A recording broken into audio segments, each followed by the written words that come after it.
আগামী নির্বাচনের জন্য নয়, শুধু আমাদের সংগঠনকে সংগঠিত করতে হলে ইউনিয়ন পর্যায় থেকে আমাদের কমিটি শুরু করতে হবে, উপজেলা থেকে জেলা।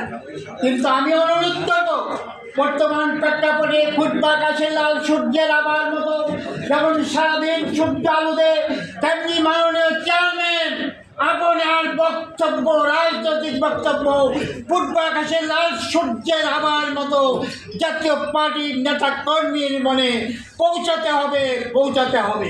এটিকে বরণ করতে হবে, ভীতির ভিত্তিতে শক্তি সঞ্চয় করতে হবে।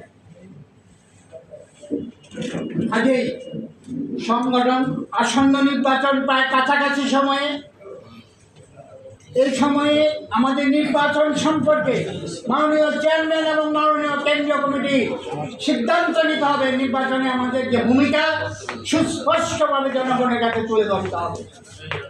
এবং এই বক্তব্যে এই সভায় এসেছে সংগঠন ছাড়া তার নির্বাচন হবে না। আমাদের সাংগঠনিক ত্রুটিগুলি রয়েছে, এটি আমাদেরই সমাধান করতে হবে।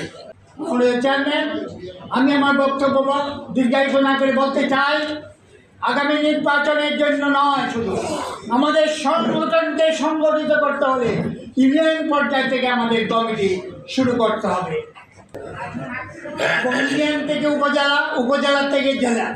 কিন্তু আমি অনুরোধ করব, বর্তমান প্রেক্ষাপটে ফুটবা আকাশে লাল সূর্যের আবার মতো যেমন সারাদিন সূর্য আলো দেয়, তেমনি মাননীয় চেয়ারম্যান আপনার বক্তব্য, রাজনৈতিক বক্তব্য ফুটবা আকাশে লাল সূর্যের আবার মতো জাতীয় পার্টির নেতা কর্মীর মনে পৌঁছাতে হবে।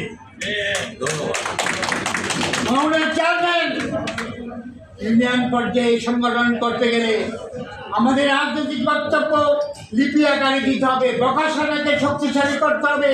আমাদের বক্তব্য বিএনপির 31 দফা, আওয়ামী লীগের কত দফা ছিল, এখন তারা ভারতে বসে দফা বাজাচ্ছে।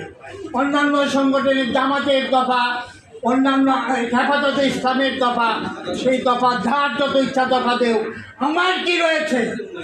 জাতীয় পার্টির রাজনৈতিক বক্তব্য লিফলেট আকারে, পোস্টার আকারে যে কোনো পর্যায়ে জনগণের কাছে পৌঁছে দিতে হবে।